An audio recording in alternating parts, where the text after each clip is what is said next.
coming to la nun moi nia sia khwa ka nia tuna special blind school dur tlanga ka meka zanina ka halaron saktur hi ka be se I swati hlani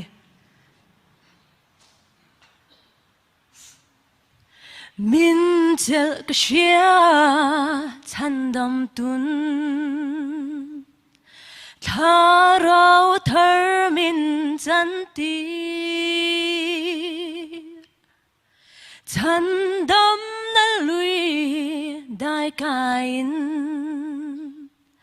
kadang lam ta mi bo ka lo ki re I xóa châu ca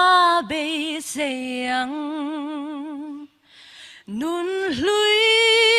an ral kalome ka sual te min ngai damin thi senin min tleng phai kalome